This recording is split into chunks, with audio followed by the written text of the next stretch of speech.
दोस्तों कल मैंने the Conjuring 3 the devil made me do it नाम की एक हॉरर थ्रिलर मूवी देखी है। इस मूवी की रेटिंग काफी फ्लक्चुएट हो रही है बिकॉज ये मूवी अभी ही रिलीज हुई है। वैसे अभी इस मूवी की रेटिंग IMDb पर 6.7 आउट ऑफ 10 की है और रॉटन टोमेटो पर 61% लोगों ने इस मूवी को पसंद किया है। सो बिना किसी देरी के लेट्स रोल द इंट्रो।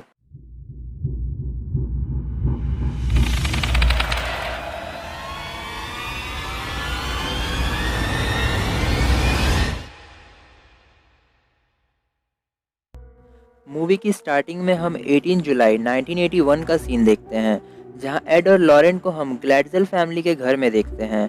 वे लोग वहां पे डेविड ग्लैडजेल नाम के 8 साल के बच्चे का डॉक्यूमेंट एक्सॉर्सिज्म करने आए थे।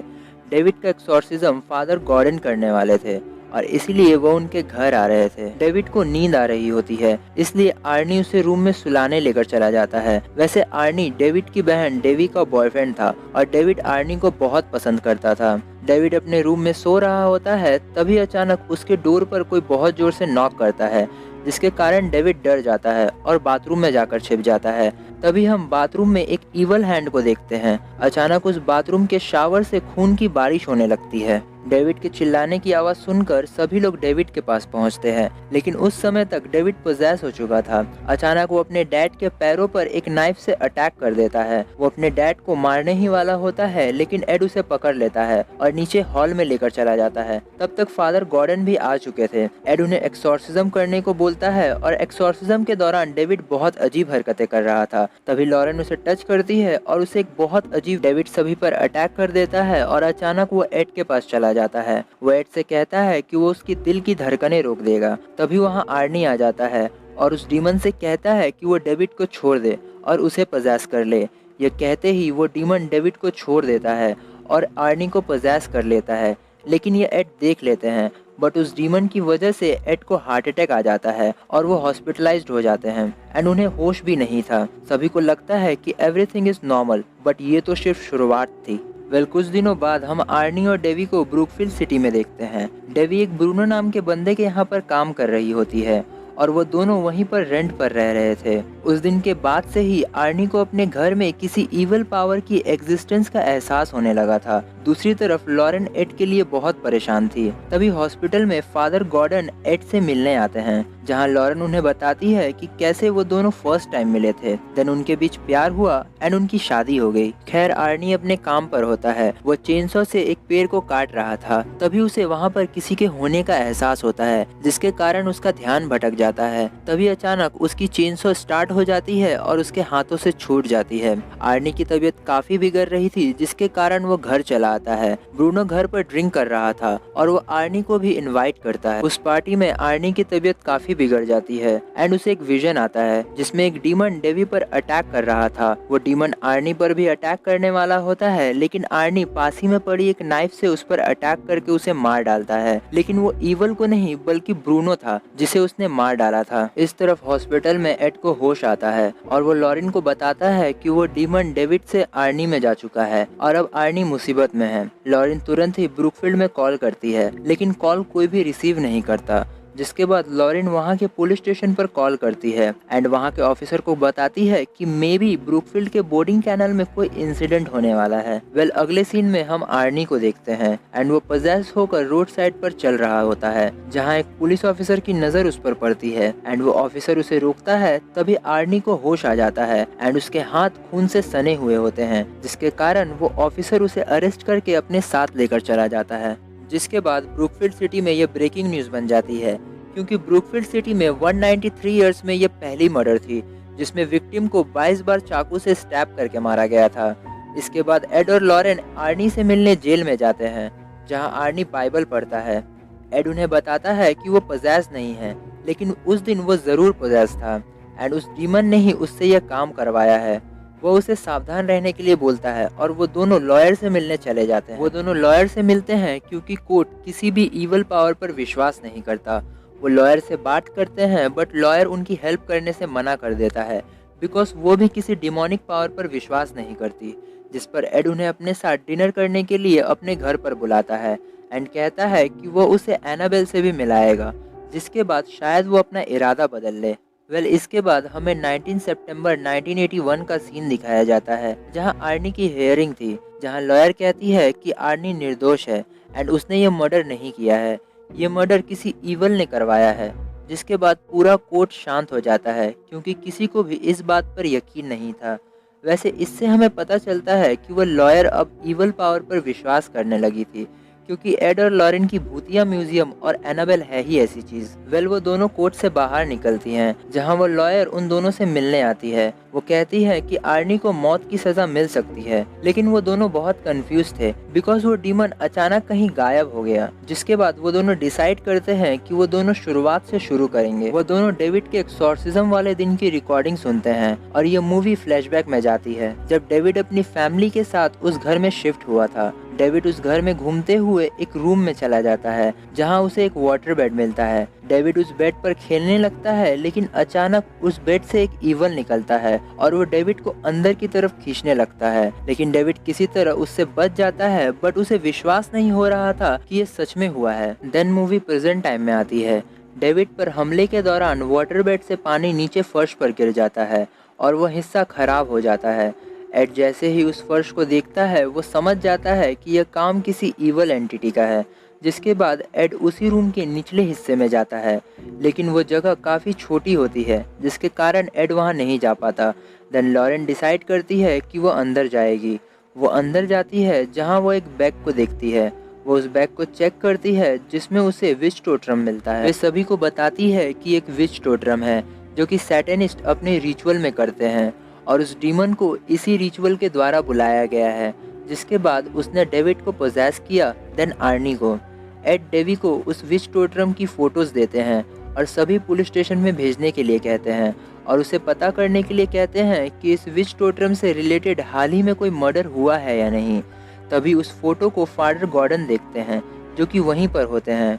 वो एड को बताते हैं कि फादर कैस्टनर इसमें उनकी हेल्प कर सकते हैं, जिन्होंने कुछ साल पहले ही रैम्प कल्ट की मिस्ट्री को एक्सपोज किया था, बट अभी वो रिटायर हो चुके हैं। जिसके बाद एड और लॉरेन फादर कैस्टनर से मिलने उनके घर पहुंचते हैं। वे फादर से उस विच टोटरम के बारे में पूछते हैं, जिस पर फादर का कहना था कि उन्होंने ऐसा विच टोटरम पहली बार देखा है, बट उन्होंने इससे मिलता जुलता टोटरम ज़रूर देखा है। वो एड और लॉरेन को नीचे बेसमेंट में लेकर जाते हैं, जहाँ उन्होंने अपनी सारी प्राइवेट चीज़ों को रखा था। बेसमेंट में जाते वक्त लॉरेन को बहुत अजीब फील होता है। फादर उन्हें बताते हैं कि रैम्प कल्ट से रिलेटेड उन्होंने बहुत सारी चीज़ों को यहाँ पर रखा है, और उन्होंने इस पर 9 सालों तक पढ़ाई की है, जिसमें उन्हें पता चला कि रैम्प कल्ट के लोग सैटन की पूजा किया करते थे, जिसमें वो खून की बलि देते थे। जब रैम्प कल्ट के लोगों पर ट्रायल्स किए गए, तब वहाँ की जज की वाइफ प्रेग्नेंट थी। जब वो ट्रायल खत्म हुआ, तब उस जज की वाइफ ने 6 हफ्ते पहले ही अपने बच्चे को जन्म दे दिया, लेकिन उसका दिल उसके शरीर से बाहर था, जिसके कारण उसका बच्चा मारा गया। इस इंसिडेंट के 3 महीने बाद उस जज की वाइफ ने रेलवे ट्रैक पर जाकर आत्महत्या कर ली। फादर कैस्टनर एड और लॉरेन को वार्न करते हैं कि उन्हें किसी भी सैटनिस्ट को हल्के में नहीं लेना चाहिए, और उन्हें इस केस से दूर रहने की सलाह भी देते हैं, नहीं तो वो अपना सब कुछ खो बैठेंगे। देन अगले सीन में हम एक सैटनिस्ट को देखते हैं। वो फिर से एक टोटरम कर रही थी, एंड वहाँ हम आर्नी की फोटो को भी देखते हैं। दूसरी तरफ आर्नी जेल में रूम को साफ कर रहा था। तभी एक डीमन उस पर अटैक करके उसे मारने की कोशिश करता है, लेकिन तभी वहाँ जेल के सभी गार्ड्स चले आते हैं, जिससे वो बच जाता है, और वो लोग उसे अपने साथ लेकर चले जाते हैं। खैर, इसके बाद एड को डेनवर में हुए एक मर्डर के बारे में पता चलता है, जो हूबहू आर्नी के मर्डर से मैच कर रहा था। वो तुरंत ही उस ऑफिसर से मिलते हैं जो उस मर्डर को इन्वेस्टिगेट कर रहे थे। वो ऑफिसर एड और लॉरेन को बताता है कि जेसिका और कैटी 2 बेस्ट फ्रेंड थे। कैटी को 22 बार चाकू से स्टैब करके मारा गया है, और तब से ही जेसिका गायब है। उन्होंने जब इन्वेस्टिगेशन स्टार्ट की, तब उन्हें उनके कॉलेज के पास से विच टोटरम मिला। वो इसके बारे में एड से पूछते हैं, लेकिन एड का जवाब सुनकर वो उस पर गुस्सा हो जाता है, क्योंकि वो ऑफिसर भी किसी ईवल पावर पर विश्वास नहीं करता। जहां लॉरेन उस ऑफिसर से कहती है कि वो सारी चीज़ें देख सकती है जो आम इंसान नहीं देख सकते, लेकिन उस ऑफिसर को लॉरेन की बातों पर विश्वास नहीं होता। इसलिए वो लॉरेन का टेस्ट करने के लिए कुछ नाइफ्स लेकर आते हैं, लेकिन उनमें से किसी एक नाइफ से कैटी का मर्डर हुआ था। लॉरेन तुरंत ही उस नाइफ को पहचान लेती है, जिससे वो ऑफिसर थोड़ा शॉक हो जाते हैं। जिसके बाद वो ऑफिसर एड और लॉरेन को कैटी के मर्डर वाली जगह पर लेकर चले जाते हैं। जहां लॉरेन को एक विजन आता है जिसमें वह उस रात को देखती है जब कैटी का मर्डर हुआ था। उस रात जेसिका को एक डीमन ने पजेस कर लिया था, जिसके बाद उसने ही कैटी को 22 बार स्टैब करके मार डाला था। जैसे जेसिका ने कैटी को स्टैब किया था, वैसे ही लॉरेन भी इस तरफ उसी तरह से एक्ट कर रही थी। देन जेसिका को होश आता है और वो ये सब देखकर घबरा जाती है एंड डर कर भागने लगती है। तभी अचानक वो पहाड़ से नीचे गिर जाती है, जिससे उसकी मौत हो जाती है। इस तरफ लॉरेन भी वैसे ही एक्ट करते हुए उसी पहाड़ पर चली जाती है, लेकिन लॉरेन का पीछा करते हुए एड भी वहां आ जाता है। तभी हम एक इवल हैंड को देखते हैं जो लॉरेन को नीचे की तरफ खींचती है, जिसके कारण वो पहाड़ से नीचे गिरने वाली होती है। लेकिन तभी एड लॉरेन का हाथ पकड़ लेता है, जिससे लॉरेन की जान बच जाती है। इसके बाद लॉरेन उस ऑफिसर से कहती है कि जेसिका की बॉडी इसी पहाड़ के नीचे होगी। वो तुरंत ही सर्च टीम को उस बॉडी को ढूंढने के लिए लगा देते हैं और उन्हें वहां पर एक बॉडी भी मिलती है, लेकिन ये कंफर्म नहीं था कि वो बॉडी जेसिका की ही है। लेकिन ऑफिसर इस हेल्प के लिए एड और लॉरेन को जेसिका की केस फाइल दे देते हैं। एड और लॉरेन अपने रूम में पहुंचते हैं, जहाँ उन्हें डेवी का कॉल आता है। वो उन्हें बताती है कि वो आज एर्नी से मिलने गई थी, जहां एर्नी ने उसे बताया है कि वो डीमन एर्नी को खुद को मारने के लिए कह रहा है। एड डेवी से कहता है कि उसे टेंशन लेने की कोई ज़रूरत नहीं है, बिकॉज इस बारे में प्रिजन चैंपियन फादर न्यूमन उसकी हेल्प करेंगे। वो आगे कुछ कह पाते इससे पहले कॉल कट हो जाती है, जिसके ठीक बाद हम फादर न्यूमन को देखते हैं। वो आर्नी से मिलते हैं और उसे होली वाटर देते हैं। वैसे एर्नी बहुत ज़्यादा घबराया हुआ था, इसलिए वो उस होली वाटर से एक सर्कल बनाता है और उसके अंदर बैठ जाता है। एड और लॉरेन उस श्राप को तोड़ने का रास्ता ढूंढने लगते हैं। लॉरेन बताती है जब डेविड पोजेस हुआ था तब उसे टच करने पर उसे एक विजन आया था, जिसमें उसने किसी विच टोटरम को करते हुए देखा था।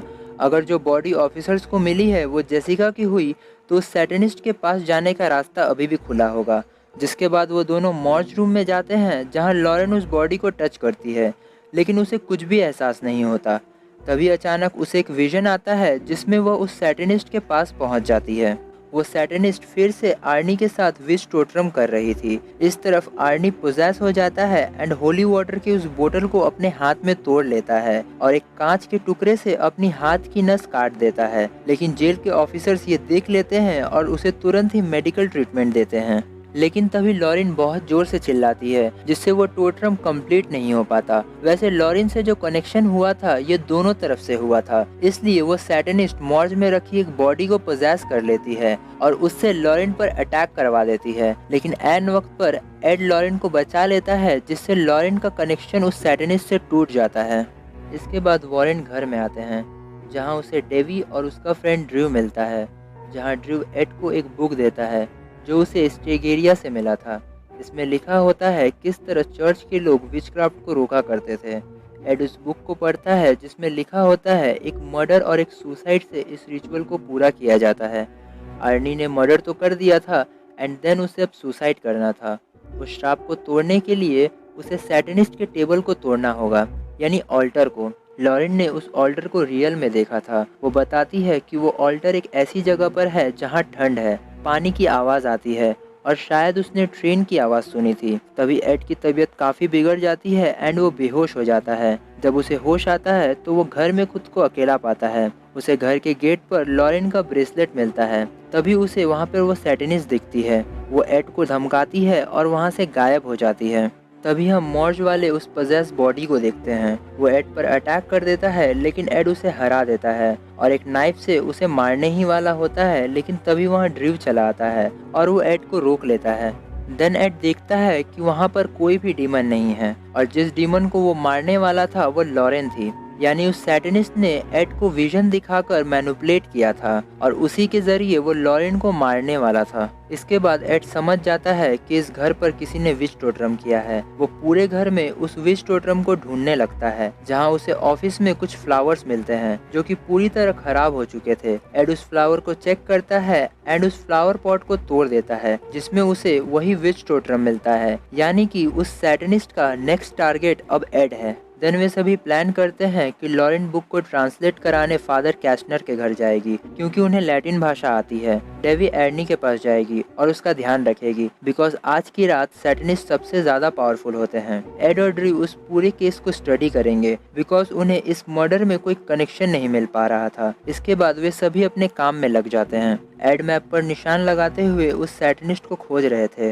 एर्नी और जेसिका ने जो मर्डर्स किए थे उनमें 180 मील की दूरी थी। ड्रू जेसिका की केस फाइल पढ़ता है जहां उसे पता चलता है कि जेसिका का कॉलेज फेयरफील्ड में है जो डेविड के घर के काफी करीब है और उस कॉलेज के आसपास ही ऑफिसर्स को विच टोटरम मिला था। जिसके बाद वो समझ जाते हैं कि वो सैटनिस्ट कहीं आसपास ही रहती है।